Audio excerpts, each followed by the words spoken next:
அல்லாஹு தஆலா குர்ஆனிலே பெற்றோர்களை பற்றி சொல்கிற நேரத்திலும் அதை சொல்லுகிறார். வகுல் லஹுமா கௌலன் கரீமா. அவர்களுக்கு சங்கையான வார்த்தை பேசுங்கள். அவர்களுக்கு சங்கையான வார்த்தை பேசுங்கள். உலகத்திலே பலகீனமாக வாழக்கூடிய ஒரு நோயாளியாக இருக்கலாம், ஒரு அங்கவீனராக இருக்கலாம், ஒரு அதாவது பாதிக்கப்பட்ட ஒரு பெண்ணாக இருக்கலாம், அதுபோல ஒரு அனாதையாக இருக்கலாம். இந்த சமுதாயத்திலே சில நேரங்களில் ஞாபகம் வந்து சில நேரங்களில் ஞாபகம் போகக்கூடிய அமைப்பிலே உள்ள எமது உறவுகளாக இருக்கலாம். எந்த நிலையில் இருந்தாலும் சரி, அவர்களை முதல் தட்டி கொடுக்கக்கூடிய விஷயமே எது தெரியுமா? நல்ல வார்த்தை. அவர்களுக்கு சொல்லக்கூடிய நல்ல செய்தி. நம்ம சொல்லக்கூடிய செய்திக்கும் அவரது நிலைக்கும் எந்த சம்பந்தமும் இருக்க வேண்டும் என்ற அவசியமே இல்லை. தாராளமாக நம்ம என்ன செய்யலாம்? நீங்க நல்ல முறையில வருவீர்கள், நல்ல எதிர்காலம் உங்களுக்கு உண்டு. இதுக்கெல்லாம் நம்ம அறிவிருந்துதான் சொல்ல வேண்டும் என்ற அவசியம் இல்லை. இது ஒரு பிரார்த்தனை, இது ஒரு பிரார்த்தனை. தைரியமாக இருங்கள். இந்த லைஃப்ல யார் உங்களை கைவிட்டாலும் அல்லாஹ் என்ன செய்ய மாட்டான்? கைவிட மாட்டான். இந்த மாதிரியான வார்த்தைகளை, தட்டி கொடுக்கக்கூடிய வார்த்தைகளை நாம் சொல்லுவோம் என்று சொன்னால்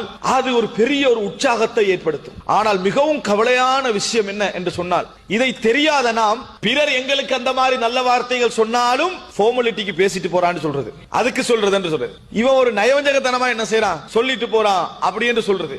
அவனுக்கு நல்லா தெரியும் எனக்கு ஏழாதுன்னு இப்படி சொல்லிட்டு போறான். என்னது? அதை நமது அறிவிலே போட்டு என்ன செய்யறது?